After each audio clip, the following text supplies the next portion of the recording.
Hello all, എല്ലാവർക്കും ഐ+ന്റെ പുതിയൊരു ക്ലാസ്സിലേക്ക് സ്വാഗതം. അപ്പോൾ നമ്മൾ ഇനി ഡിസ്കസ് ചെയ്യാൻ പോകുന്നത് ക്വസ്റ്റ്യൻ നമ്പർ 7 ആണ്.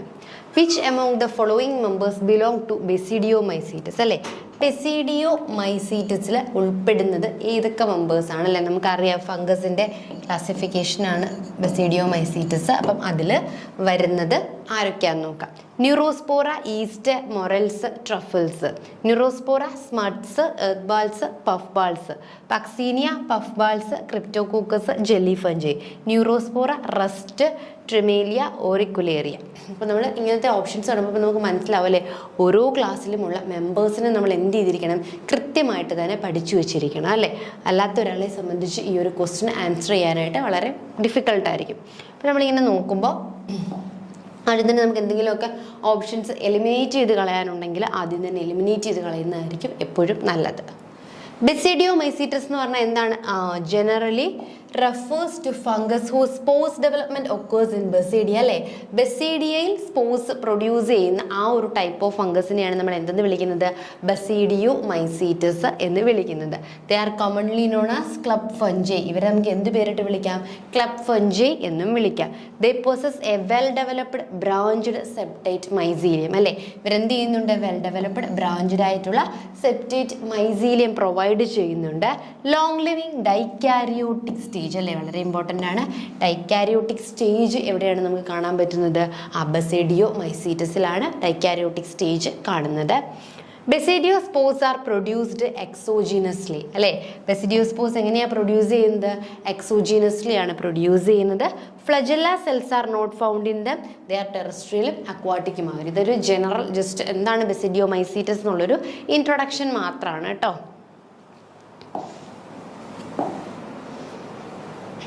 കറക്റ്റായിട്ടുള്ള ആൻസർ എന്ന് പറയുന്നത് Puccinia, puff balls, Cryptococcus, jelly fungi ഇവരുൾപ്പെടുന്നതാണ് ഇത് ബെസിഡിയോമൈസീറ്റസ് കാറ്റഗറി എന്ന് പറയുന്നത്. നെക്സ്റ്റ് ക്വസ്റ്റ്യൻ നോക്കിയേ. The father of lichenology of India അല്ലേ? ഇന്ത്യൻ ലൈക്കനോളജിയുടെ ഫാദർ ആരാണ് എന്നാണ്. ലൈക്കനോളജി നമുക്കറിയാലോ അല്ലേ? ലൈക്കൻസിനെ കുറിച്ചുള്ള പഠനമാണ് ലൈക്കനോളജി എന്ന് പറയുന്നത്. എന്താണ് ലൈക്കൻസ് എന്ന് പറഞ്ഞു കഴിഞ്ഞാൽ? ലൈക്കൻസ് എന്ന് പറഞ്ഞാൽ ഒരാളല്ല അല്ലേ? ഫംഗസും ആൽഗയും തമ്മിലുള്ള അസോസിയേഷനെയാണ് നമ്മൾ എന്തെന്ന് വിളിക്കുന്നത്? ലൈക്കൻസ് എന്ന് വിളിക്കുന്നത്. ഇവർ തമ്മിലുള്ള സിംബയോട്ടിക്, ലൈക്കൻ ഫഞ്ചിയും ആൽഗയും തമ്മിലുള്ള സിംബയോട്ടിക് അസോസിയേഷനാണ് എന്തെന്ന് പറയുന്നത്? ലൈക്കൻസ് എന്ന് പറയുന്നത്. അപ്പോൾ ഈ ലൈക്കൻസിൻ്റെ ഫാദറാണ് ചോദിച്ചിരിക്കുന്നത്. അത് നമ്മൾ ശ്രദ്ധിക്കണം. ഇന്ത്യൻ ഫാദറാണ് ചോദിച്ചിരിക്കുന്നത് അല്ലേ? ലൈക്കനോളജിയുടെ ഫാദർ എന്നല്ല ചോദിച്ചിട്ടുള്ളത്. ഇന്ത്യൻ ലൈക്കനോളജിയുടെ ഫാദർ ആരാണെന്നാണ് ചോദിച്ചിട്ടുള്ളത്. എറിക് എച്ച്റിയസ്, ദലീപ് കുമാർ അല്ലേ? Then Anupam Dikshit and Dharanidhar Awasthi. ഇതിൽ ആരാണ് എന്തിൻ്റെ ഫാദർ? ലൈക്കനോളജി. ലൈക്കനോളജി എന്താണെന്ന് മനസ്സിലായല്ലോ? ഫംഗസിനെ കുറിച്ചും ആൽഗയെ കുറിച്ചുമുള്ള പഠനമാണ്. അല്ലെങ്കിൽ ഫംഗസും ലൈക്കനോട് ചേർന്നിട്ടുള്ള അസോസിയേഷൻ ആണെന്ന് പറയുന്നത് ലൈക്കൻസ്. ഈ ലൈക്കൻസിനെ കുറിച്ചുള്ള പഠനമാണ് ലൈക്കനോളജി എന്ന് പറയുന്നത്. നമ്മുടെ എറിക് എച്ച്റിയസ് ആണ് എന്തെന്ന് പറയുന്നത്? ലൈക്കനോളജിയുടെ ഫാദർ ഓഫ് ലൈക്കനോളജി എന്ന് പറയുന്നത് സ്വീഡിഷ് ബൊട്ടാണിസ്റ്റ് ആയിട്ടുള്ള എറിക് ആണ് അല്ലേ?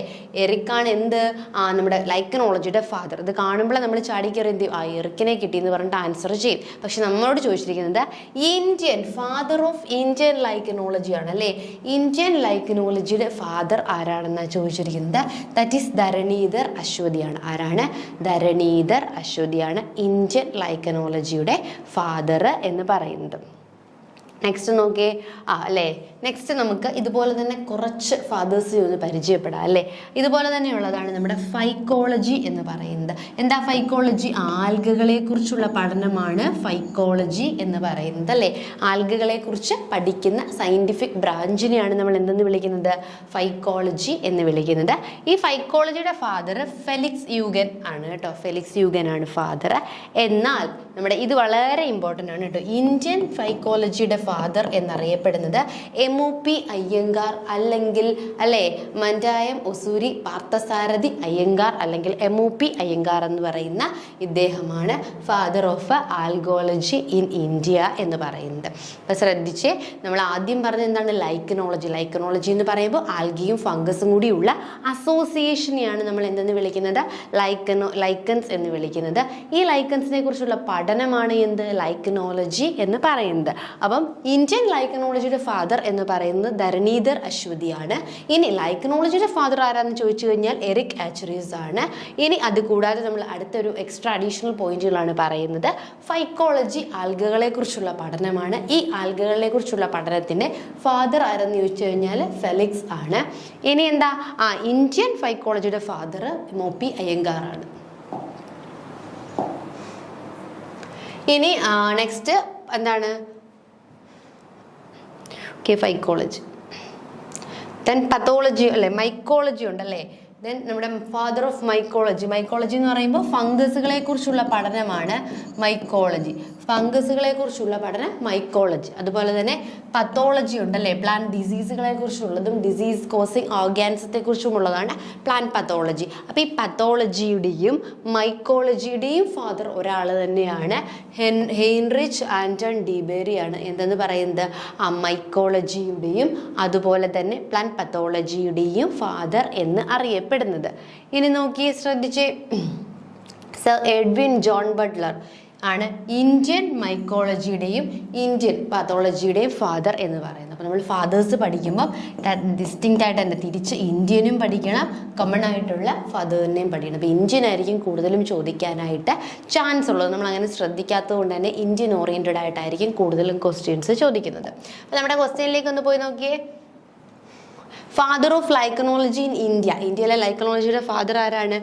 ധരണീധർ അശ്വതിയാണ് ഫാദർ എന്ന് പറയുന്നത്. അശ്വസ്തിയാണ് കേട്ടോ, അശ്വതി അല്ല, സോറി, അശ്വതി എന്നാണ് ഞാൻ പറഞ്ഞത്. അവസ്ഥയാണ് കേട്ടോ,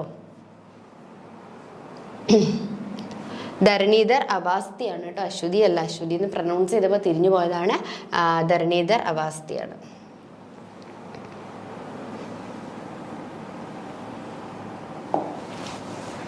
Rosin or colophony is the byproduct preliminarily obtained from അല്ലെ. റോസിൻ അല്ലെങ്കിൽ കൊലോഫോണി എന്ന് പറയുന്ന ബൈ പ്രൊഡക്റ്റ് ഇത് ഒപ്റ്റൈൻ ചെയ്യുന്നത് ഏത് ജീനസിൽ നിന്നാണ് എന്നാണ് ചോദിച്ചിട്ടുള്ളത്. Citrus species, Pinus species, Cephalotaxus species, Dioon species, ഇവയിൽ ഏതിൽ നിന്നാണ് എന്ത് ഒപ്റ്റൈൻ ചെയ്യുന്നത്? റോസിൻ അല്ലെങ്കിൽ കൊലോഫോണി ഒപ്റ്റൈൻ ചെയ്യുന്നത് എന്ന് ചോദിച്ചാൽ നമുക്ക് നോക്കാം. റോസിൻ എന്താണ്? ആദ്യം എന്താണെന്ന് മനസ്സിലാക്കണം അല്ലേ. റോസിൻ അല്ലെങ്കിൽ കൊലോഫോണി എന്ന് പറയുന്നത് സോളിഡ് ഫോം ഓഫ് റസിൻ, റസിൻ്റെ സോളിഡ് ഫോമാണ് അല്ലേ. Obtained from Pinus and some other plants, പൈനസും അല്ലെങ്കിൽ അതർ പ്ലാന്റ്സിൽ നിന്നും ഒബ്റ്റൈൻ ചെയ്യുന്ന സോളിഡ് ആയിട്ടുള്ള റസിനെയാണ് നമുക്ക് എന്തെന്ന് വിളിക്കുന്നത്? റോസിൻ എന്ന് വിളിക്കുന്നത്. മെയിൻലി എവിടെ നിന്നാണ്? കോണിഫേഴ്സ് പ്ലാന്റിൽ നിന്നാണ് ഇതെന്ത് ചെയ്യുന്നത്? പ്രൊഡ്യൂസ് ചെയ്യുന്നത്. അപ്പോൾ ഒന്നും കൂടി ശ്രദ്ധിച്ച് ഞാൻ പറയാം. റോസിൻ അല്ലെങ്കിൽ കൊലോഫോണി എന്ന് പറയുന്നത് സോളിഡ് ഫോമാണ് അല്ലേ. സോളിഡ് ഫോമിലുള്ള റസിൻസ് ആണ്. എവിടെ നിന്നാണ് നമ്മൾ ഒപ്റ്റൈൻ ചെയ്യുന്നത്? പൈൻസ് അല്ലെങ്കിൽ മെയിൻലി കോണിഫേഴ്സ് പ്ലാന്റ്സിൽ നിന്നാണ് ഇത് ഒപ്റ്റൈൻ ചെയ്യുന്നത്. ജിംനോസ്പേംസ് അല്ലേ. Colophony, also known as rosin, gum rosin or rosin gum, is found in personal care and beauty products അല്ലേ. ബ്യൂട്ടി പ്രൊഡക്ട്സിലൊക്കെയാണ് ഈ ടൈപ്പ് ഓഫ് റസിൻസ് നമ്മൾ കൊമേഴ്ഷ്യലി യൂസ് ചെയ്യുന്നത്. Topical medications, surface coating lubricants, adhesive and sealants, as well as the rosin for string instrument and dancers shoes. Some peoples have contact allergy to colophony അല്ലേ. ചില പീപ്പിൾസിന് എന്തുണ്ട്? ഇതുമായിട്ട് അലർജിക്കും ആവാനായിട്ട് chance ഉണ്ട്. അപ്പോൾ ഒന്ന് ശ്രദ്ധിച്ച്, റോസിനും കൊലോഫോണിയും എന്ന് പറയുന്നത് റസിനാണ് അല്ലേ. റസിൻ ഒബ്റ്റൈൻ ചെയ്യുന്നത് ജിംനോസ് ആയിട്ടുള്ള കോണിഫേഴ്സിൽ നിന്നും അല്ലെങ്കിൽ പൈനസ് പ്ലാന്റ്സിൽ നിന്നുമൊക്കെ ആയിരിക്കും. പൈനസ് സ്പീഷീസ് കറക്റ്റായിട്ടുള്ള ആൻസർ എന്താണ്? നമ്മളിവിടെ ഓപ്ഷൻ തന്നിരിക്കുന്നത് പൈനസ് സ്പീഷീസ് ആണ് കറക്റ്റായിട്ടുള്ള answer. 10th question, identify the correct statement അല്ലേ. സ്റ്റേറ്റ്മെൻറ്റ് കറക്റ്റ് ഐഡൻറ്റിഫൈ ചെയ്യാൻ വേണ്ടിയാണ് ചോദിച്ചിട്ടുള്ളത്. The anthroceroids are unicellular, uninucleate and biciliate structure in Lycopodium selaginella അല്ലേ. നമ്മുടെ മെയിൽ ഗമീറ്റ് ആണ് ആന്ത്രോസോയിഡ്സ് എന്ന് പറയുന്നത്. ഇത് ലൈക്കോപോഡിയത്തിലും അല്ലെങ്കിൽ സെലാജിനലയിലും ഓക്കെ എന്താണെന്നാണ് പറഞ്ഞിട്ടുള്ളത്? യൂണിന്യൂക്ലിയേറ്റ് ആണെന്നാണ് പറഞ്ഞിട്ടുള്ളത്. എന്നാണ് കറക്റ്റ് ആയിട്ടുള്ള സ്റ്റേറ്റ്മെന്റ് ആണല്ലേ. ആന്ത്രോസോയിഡ്സ് യൂണിസെല്ലുലാർ ആണ് ഇവിടെ, ലൈക്കോപോഡിയത്തിലും സെലാജിനലയിലും ഒക്കെ തന്നെ. നെക്സ്റ്റ് നോക്കി, the antherozoids are multiciliate in Psilotum. Pteris, Isoetes, Equisetum. ഇതിലൊക്കെ എന്താണ്? ആന്ത്രോസോയിഡ്സ് മൾട്ടിസീലിയേറ്റ് ആണ്. ഇപ്പോൾ യൂണിസെല്ലുലാർ ന്യൂക്ലിയേറ്റ് ആയിട്ടുള്ളത് ലൈക്കോപോഡിയത്തിലും സെലാജിനയിലും, ദെൻ ആന്ത്രോസോയിഡ്സ് മൾട്ടി ന്യൂക്ലിയേറ്റ് ആയിട്ടുള്ളത് സൈലോട്ടത്തിലും ഐസോയിറ്റസിലുമാണ്. Homosporous life cycle is found in Psilotum അല്ലേ? Homosporous single type of spores produce ചെയ്യുന്ന ഹൊമോസ്പോറസ് ലൈഫ് സൈക്കിൾ എവിടെ കാണാൻ പറ്റും? സൈലോട്ടത്തിൽ കാണാനായിട്ട് സാധിക്കും. ഇനി ഹെട്രോസ്പോറസ് ആണെങ്കിലോ അതായത് 2 ടൈപ്പ് ഓഫ് സ്പോർസ് പ്രൊഡ്യൂസ് ചെയ്യും അല്ലെ? മൈക്രോസ്പോർസും മെഗാസ്പോർസും പ്രൊഡ്യൂസ് ചെയ്യുന്ന ഹെറ്ററോസ്പോറസ് ലൈഫ് സൈക്കിൾ കാണുന്നത് എവിടെയാണ്? സെലാജിനല, ഐസോയിറ്റസ്, മൈസീലിയ, സാൽവീനിയ ഒക്കെയാണ്. അപ്പോൾ ഇതിനകത്ത് നമ്മൾ കറക്റ്റ് സ്റ്റേറ്റ്മെന്റ് ഐഡന്റിഫൈ ചെയ്യാനാണ് ചോദിച്ചിട്ടുള്ളത് അല്ലേ? നമ്മൾ നോക്കിയപ്പോൾ എല്ലാ സ്റ്റേറ്റ്മെന്റും എന്താണ്? കറക്റ്റ് ആണ്. അപ്പോൾ നമുക്ക് ഓപ്ഷൻസ് ഉണ്ടോ എന്ന് നോക്കാം. 1, 2, 3 and 4 അല്ലേ? ഓപ്ഷൻസ് 1, 2, 3, 4ഉം കറക്റ്റ് ആയിട്ടുണ്ടെന്ന് ഓപ്ഷനിലുണ്ട്.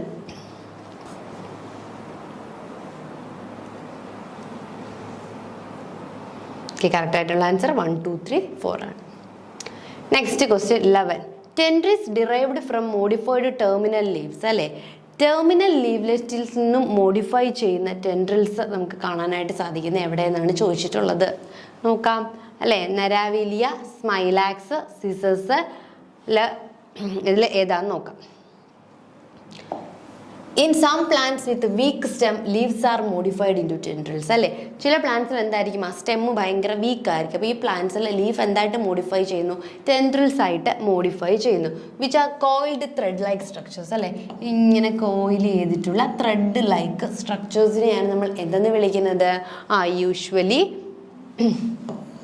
ടെൻഡ്രിൽസ് എന്ന് വിളിക്കുന്നത്. ഇത് എന്ത് ചെയ്യുന്നു? ആ പ്ലാന്റ്സിനെ ഹെൽപ്പ് ചെയ്യുന്നു അല്ലേ? Grow horizontally against a support and differ parts of the leaf can be modified in to tendrils including the entire leaf, upper leaflets, terminal leaflets, petioles, stipules. അപ്പം ചില പ്ലാന്റ്സിൽ സ്റ്റെമ്മ് വീക്ക് ആവുന്ന ടൈമിൽ അത് സ്പെഷ്യലൈസ്ഡ് സ്ട്രക്ചേഴ്സ് പ്രൊഡ്യൂസ് ചെയ്യും, അല്ലെങ്കിൽ leaf modify ചെയ്തിട്ട് tendrils ആവും. അതൊരു ത്രെഡ് ലൈക്ക് കോയിൽ ചെയ്തിട്ടുള്ള സ്ട്രക്ചറാണ്. പ്ലാന്റ്സിനെ എന്ത് ചെയ്യുന്നു? അറ്റാച്ച് ചെയ്യാനും സപ്പോർട്ടിന് വേണ്ടിയിട്ടൊക്കെയാണ് ഈ ഒരു സ്ട്രക്ചർ സഹായിക്കുന്നത്. അപ്പം different parts of the leaf can B അല്ലേ? ചിലപ്പോൾ ലീഫ് മാത്രമല്ല, ചിലപ്പോൾ എന്താണ് എൻറ്റയർ ലീഫിന്, ചിലപ്പോൾ അപ്പർ ലീഫ്ലെറ്റിന്, ചിലപ്പോൾ ടെർമിനൽ ലീഫ്ലെറ്റ്സിന്, ചിലപ്പോൾ പീറ്റ്യൂൾസിന്, ഇങ്ങനെ കംപ്ലീറ്റ്ലി എന്ത് ചെയ്യാനായിട്ട് പറ്റും?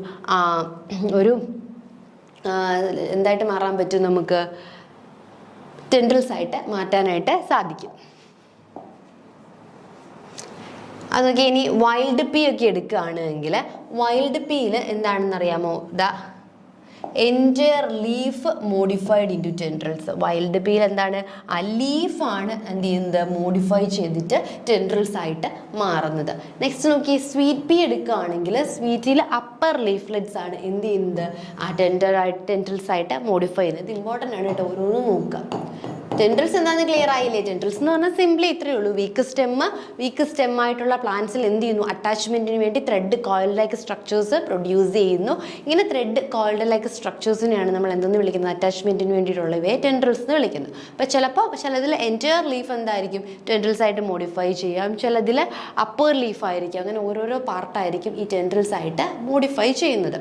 മോർഫോളജി റിലേറ്റഡ് ക്വസ്റ്റ്യൻ ആണ്. അപ്പോൾ അതിൽ നോക്കിയേ, വൈൽഡ് പീയിലാണെങ്കിൽ എന്താണ്? എൻറ്റയർ ലീഫും എന്ത് ചെയ്യാണ്? ടെൻഡ്രിൽസ് ആയിട്ടാണ് മോഡിഫൈ ചെയ്യുന്നത്. സ്വീറ്റ് പീയിൽ അപ്പർ ലീഫ്ലെറ്റ്സ് ആണ് മോഡിഫൈ ചെയ്യുന്നത്. ഇനി നരാവേലിയിൽ എന്താണ്? ടെർമിനൽ ലീഫ്ലെറ്റ്സ് ആണ്. ഇവിടെ ടെർമിനൽ ലീഫ്ലെറ്റ്സ് ആണ് മോഡിഫൈ ചെയ്യുന്നത്. ഗ്ലോറി ലില്ലിയിലോ ലീഫിൻ്റെ ടിപ്പ് എന്തായിരിക്കും? ഇങ്ങനെയുള്ള ഈ ടിപ്പാണ് എന്ത് ചെയ്യുന്നത്? മോഡിഫൈ ചെയ്തിട്ട് ടെൻഡ്രിൽസ് ആയിട്ട് മാറുന്നത്. ഇനി ക്ലിമാറ്റിസിൽ പീറ്റിയോൾ ആണ് എന്തായിട്ട് മാറുന്നത്? ടെൻഡ്രിൽസ് ആയിട്ട് മാറുന്നത് അല്ലേ? നെക്സ്റ്റ് സ്മൈലാക്സിൽ സ്റ്റിപ്യൂൾ ആണ് എന്തായിട്ട് മാറുന്നത്? ടെൻഡ്രിൽസ് ആയിട്ട് മാറുന്നത്. ക്ലിയർ ആയോ? ഏകദേശം ഒരു ഐഡിയ കിട്ടിയല്ലോ അല്ലേ?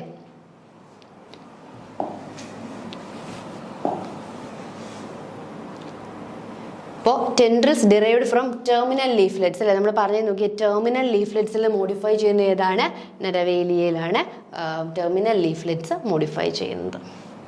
Next 12th question. Identify the correct statements അല്ലേ? താഴെ തന്നിരിക്കുന്നവയിൽ കറക്റ്റ് ആയിട്ടുള്ള സ്റ്റേറ്റ്മെന്റ് ഐഡന്റിഫൈ ചെയ്യാനാണ് ചോദിച്ചിട്ടുള്ളത്. കൊമാസെ G25 G250 is the commonly used for protein detection since it can be used to detect little 0.1 μg of protein. Comasib R250 can be used the quantity, the amount of protein in the solution. Upon binding with protein, the dye will produce a bluish tint color ആയിരിക്കും produce ചെയ്യുന്നത്.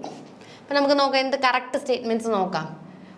ഒന്ന് മാത്രമാണോ, 1 and 2 ആണോ, അല്ലെങ്കിൽ neither 1 or 2 ആണോ? നമ്മുടെ കോമാസേവ് R250 എന്ന് പറയുന്നത് റെഡിഷ് ടിൻറ്റഡ് ബ്ലൂ ആണ് എന്ത് ചെയ്യുന്നത്, പ്രൊഡ്യൂസ് ചെയ്യുന്നത് അല്ലെ, ഫോർ ഇലക്ട്രോഫോറോസിസിൽ പ്രൊഡ്യൂസ് ചെയ്യുന്നത്. More sensitive can detect as little 0.1 μg protein അല്ലേ. അപ്പം R250യെ സംബന്ധിച്ച് അത് ഏത് കളറാണ് പ്രൊഡ്യൂസ് ചെയ്യുന്നത്, ആ റെഡിഷ് ടിൻറ്റഡ് ബ്ലൂ ആണ്. അതുപോലെ തന്നെ ലിറ്റിൽ എമൗണ്ട് ഓഫ് പ്രോട്ടീൻസ് അല്ലേ, 0.1 μg ഓഫ് പ്രോട്ടീൻസ് ആയിരിക്കും അതിന് എന്ത് ചെയ്യാനായിട്ട് പറ്റുന്നത്, ഡിറ്റക്ട് ചെയ്യാനായിട്ട് പറ്റുന്നത്. ആൻഡ് കോമാസിവ് G25 ആണെങ്കിൽ ഗ്രീനിഷ് ടിൻറ്റഡ് ബ്ലൂ ആണ്. ഇത് for protein assay in solution it is more convenient soluble അല്ലേ. ഇതെന്താണ്, protein assay in a solution ആണ് കൂടുതലും അത് സ്യൂട്ടബിൾ ആയിട്ട് കണ്ടെത്തുന്നത്. ഇവിടെ ആണെങ്കിൽ എന്താണ്, വളരെ ലിറ്റിൽ പ്രോട്ടീൻ്റെ എമൗണ്ട് പോലും ഡിറ്റക്ട് ചെയ്യാനായിട്ട് സാധിക്കും. രണ്ടും പ്രോട്ടീനെ ഡിറ്റക്ട് ചെയ്യാൻ വേണ്ടിയിട്ടുള്ളതാണ് കേട്ടോ. പക്ഷേ ഇവിടെ പറഞ്ഞിരിക്കുന്നത് നോക്കിയേ, കൊമാസീവ് R250 എന്ന് പറയുന്നത് റെഡിഷ് ടിൻറ്റഡ് ബ്ലൂ ആണല്ലേ. നമ്മുടെ ക്വസ്റ്റ്യനിൽ എന്തായിരുന്നു പറഞ്ഞിരുന്നത്, ഇവിടെ ബ്ലൂയിഷ് ടിൻ്റ് എന്നാണ് പറഞ്ഞത്. അപ്പോൾ ഈ ഒരു സ്റ്റേറ്റ്മെൻറ്റ് തെറ്റാണ്. Next okay, Coomassie G250 is commonly used for protein detection. It's correct ആയിട്ടുള്ള സ്റ്റേറ്റ്മെൻ്റ് ആണ്. Since it can be used to detect a little 0.1 μg.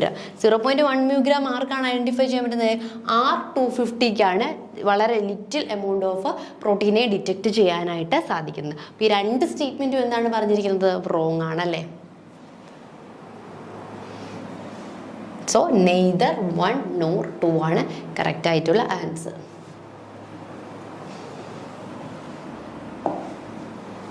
Next, identify the gymnosperm group that exhibit poly embryony.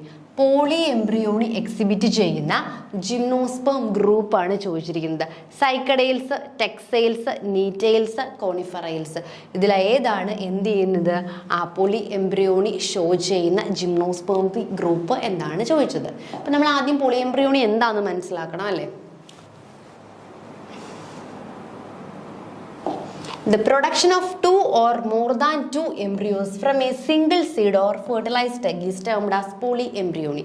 അതായത് production of 2 or more than 2 embryos, രണ്ടോ അല്ലെങ്കിൽ അതിൽ കൂടുതലോ embryos form ചെയ്യുന്നു. എവിടെ നിന്ന്, single seed or fertilised egg അല്ലേ.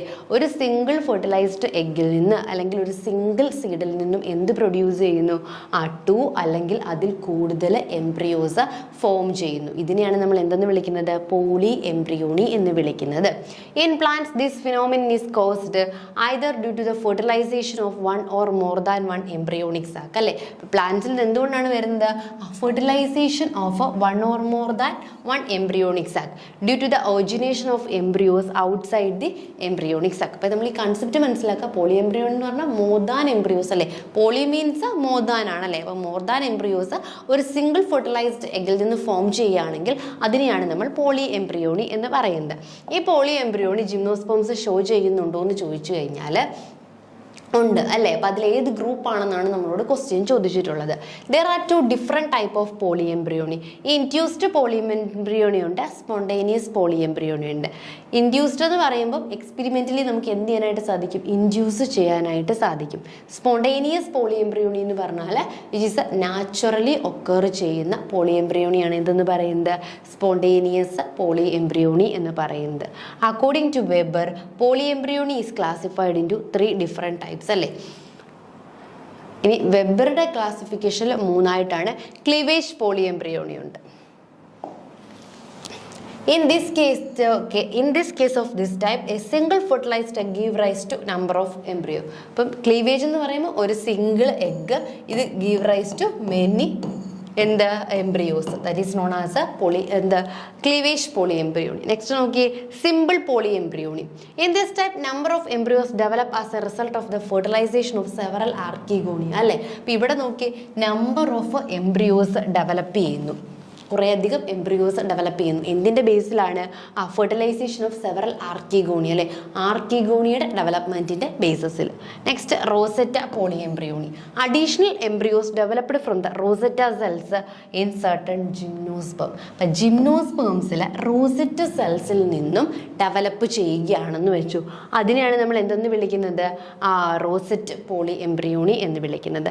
This type of polyembryony is termed as rosette polyembryony. അപ്പോൾ നമ്മുടെ കറക്റ്റിൽ ചോദിച്ചു കഴിഞ്ഞാൽ gymnosperm group that exhibit polyembryony exhibit ചെയ്യുന്ന ജിംനോസ്പേം ഗ്രൂപ്പ് ഏതാണെന്ന് ചോദിച്ചു കഴിഞ്ഞാൽ ഏതാണ്? എല്ലാ ഗ്രൂപ്പുകളും എന്ത് ചെയ്യുന്നുണ്ട്? ഈ ഒരു റോസെറ്റ പോളി എംബ്രിയോണി എക്സിബിറ്റ് ചെയ്യുന്നുണ്ട്.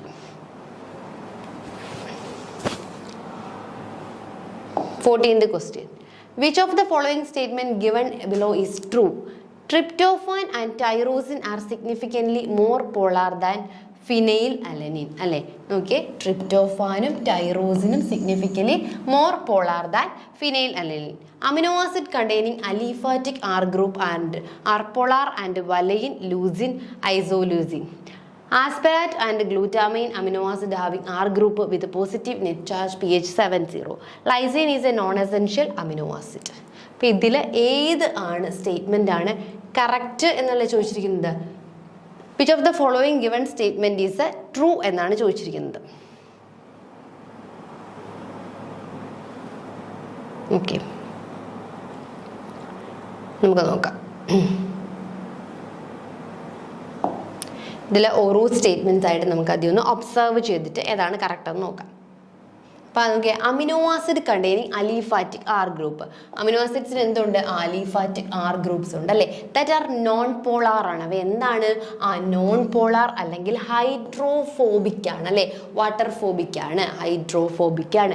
Glycine, alanine, valine, leucine, isoleucine or proline are among the amino acid in this category അല്ലേ? അപ്പം നോൺ പോളാർ അമിനോ ആസിഡ് കാറ്റഗറിയിൽ വരുന്ന ആൾക്കാരാണ് ഇവരത്രയും പേരും. ഇനി നോക്കിയേ, aspartic acid and glutamic acid are both non-essential amino acid with polar R group have a carboxyl group. ഇനി non essential amino acids ആണ് ഏത്? ആസ്പെറാറ്റിക് ആസിഡും ഗ്ലൂട്ടാമിക് ആസിഡ്സും. അതുപോലെ തന്നെ ഇവയ്ക്ക് എന്താണ്? വിത്ത് പോളാർ ആർ ഗ്രൂപ്പും ആണ് ഉള്ളത് അല്ലേ? നമ്മൾ അമിനോ ആസിഡ്സിന്റെ സ്ട്രക്ചേഴ്സ് നോക്കുക, അപ്പം നമുക്ക് മനസ്സിലാവും. അപ്പോൾ ആദ്യത്തെ പോയിന്റ് വെച്ചാൽ അമിനോ ആസിഡ്സിന് അലിഫാറ്റിക് ഗ്രൂപ്പ് ഉണ്ട് അല്ലേ? ആർ ഗ്രൂപ്പ് ഉണ്ട്. ഈ ആർ ഗ്രൂപ്പിൽ എന്താണ്? നോൺ പോളാർ ആർ ഗ്രൂപ്പ് എന്ന് പറയുന്നത് നോൺ പോളാർ അല്ലെങ്കിൽ ഹൈഡ്രോഫോബിക് ആയിട്ടുള്ളതായിരിക്കും. അതിൽ തന്നെ ഗ്ലൈസീനും അലനിനും എന്താണ്? ലൂസിനും ഐസോലൂസിനും ഒക്കെ എന്താണ്? പ്രൊലൈൻ, എമോ എല്ലാം എന്താണ്? അമിനോ ആസിഡ് ഈ ഒരു കാറ്റഗറിയിൽ വരുന്ന ആൾക്കാരാണ്. ആസ്പെറാറ്റിക് ആസിഡും ഗ്ലൂട്ടാമിക് ആസിഡുമോ നോൺ എസെൻഷ്യൽ അമിനോ ആസിഡ്സിന്റെ കാറ്റഗറിയിൽ വരുന്നതാണ്.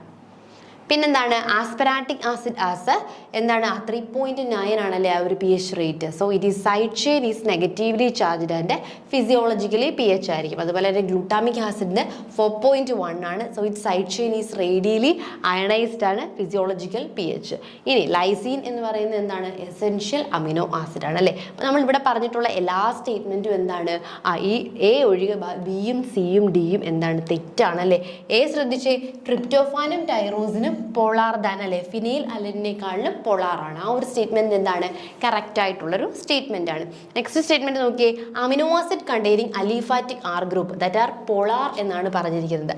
നമ്മൾ നോക്കിയല്ലേ amino acids okay amino acids contain R group എന്താണ്? നോൺ പോളാർ ആണ് അല്ലേ? അതിൽ ഉൾപ്പെടുന്ന non polar type of amino acids ആണ് ഇവയെല്ലാം. ദെൻ നമ്മൾ എന്താണ് പറഞ്ഞത്? ആസ്പെറാറ്റയും ആൻഡ് ഗ്ലൂട്ടാമേറ്റയ്ക്കും ഒക്കെ എന്താ പറഞ്ഞത്? ആർ ഗ്രൂപ്പ് ഉണ്ട് വിത്ത് പോസിറ്റീവ് നെറ്റ് ചാർജ് pH 7 അല്ല അല്ലേ? അത് നമ്മൾ ഓരോന്നിൻ്റെയും pH സെപ്പറേറ്റ് പറഞ്ഞു. ദെൻ ലൈസിൻ ഒരു നോൺ എസെൻഷ്യൽ അമിനോ ആസിഡ് ആണെന്നാണ് പറഞ്ഞിരിക്കുന്നത്. ലൈസിൻ എന്തല്ല? നോൺ എസെൻഷ്യൽ അമിനോ ആസിഡ് അല്ല, എസെൻഷ്യൽ അമിനോ ആസിഡ് വിഭാഗത്തിൽ പെടുന്നതാണ്. അപ്പോൾ ഒരൊറ്റ പോയിന്റ് മാത്രമേ അവിടെ എന്തായിട്ടുള്ളൂ? കറക്റ്റ് ആയിട്ട് ഉള്ളൂ. Question number 15. The RAST ideally, RAST ideally measure അല്ലെ? റാസ്റ്റ് ടെക്നിക്ക് ഐഡിയലി മെഷർ ചെയ്യുന്നത് എന്തിനെയാണ് എന്നാ ക്വസ്റ്റ്യൻ.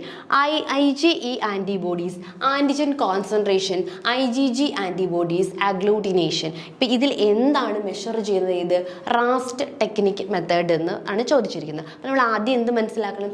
എന്താണ് റാസ്റ്റ് എന്ന് പ്രോപ്പറായിട്ട് മനസ്സിലാക്കണം. അപ്പോൾ നമുക്ക് നോക്കാം ആദ്യം റാസ്റ്റ് എന്താണ്. റേഡിയോ അലർജോ അബ്സോർബൻറ്റ് ടെസ്റ്റ് ആണല്ലേ റാസ്റ്റ് എന്ന് പറയുന്നത്. എന്താണ്? റേഡിയോ അലർഗോ അബ്സോർബൻറ്റ് അല്ലേ, അലർജോ സോബൻറ്റ് ടെസ്റ്റിനെയാണ് നമ്മൾ എന്തെന്ന് വിളിക്കുന്നത്? റാസ്റ്റ് എന്ന് വിളിക്കുന്നത്. ഇത് ഒരു ബ്ലഡ് ടെസ്റ്റ് ആണ് that measure the amount of ഇമ്യൂണോഗ്ലോബിൻ അല്ലേ, IgE. നമ്മുടെ ബ്ലഡിലെ IgE ആണ് എന്ത് ചെയ്യുന്നത്? ഈ ഒരു ടെസ്റ്റ് വഴി മെഷർ ചെയ്യുന്നത്. Antibodies in the blood to determine if someone is allergic to a substance അല്ലേ. IgE എന്ന് പറയുമ്പോൾ തന്നെ നമുക്കറിയാം അതെന്തുമായിട്ടാണ്? അലർജിക് റിയാക്ഷൻസുമായിട്ട് ബന്ധപ്പെട്ടതാണ്. അതുകൊണ്ട് തന്നെ നമ്മുടെ ബ്ലഡിലെ ഇത് എന്ത് ചെയ്യുന്നു? ടെസ്റ്റ് ചെയ്തിട്ട് എന്തെങ്കിലും ഒരു പെർട്ടിക്കുലർ സംഭവത്തിനോട് ഈ ഒരു പേഷ്യൻ്റ് അലർജിക് ആണോ എന്നറിയാൻ വേണ്ടിയാണ് എന്ത് ചെയ്യുന്നത്? റേഡിയോ അലർഗോസോബൻറ്റ് ടെസ്റ്റ് അഥവാ റാസ്റ്റ് ടെസ്റ്റ് നമ്മൾ യൂസ് ചെയ്യുന്നത്. RAST test can be used to identify allergies to variety substance including food, drugs, season, pet, indoor allergens. അങ്ങനെ എന്തിനോടാണ് ഒരു പേഴ്സണ് പെർട്ടിക്കുലർലി അലർജി ഉള്ളത് എന്ന് കണ്ടുപിടിക്കാൻ വേണ്ടി ഉപയോഗിക്കുന്ന ടെക്നിക്കാണ് റാസ്റ്റ്, RAST എന്ന് പറയുന്നത്. അപ്പോൾ റാസ്റ്റ് മെയിൻലി മെഷർ ചെയ്യുന്നത് ബ്ലഡിലെ എന്ത് കണ്ടന്റിനെയാണ്? മെയിൻലി IgE ആൻറ്റിബോഡീസിനെ ആയിരിക്കും ഇത് മെഷർ ചെയ്യുന്നത്. അപ്പോൾ ഇന്ന് ഡിസ്കസ് ചെയ്ത ക്വസ്റ്റ്യൻസ് എല്ലാവർക്കും മനസ്സിലായെന്ന് വിശ്വസിക്കുന്നു. Thank you.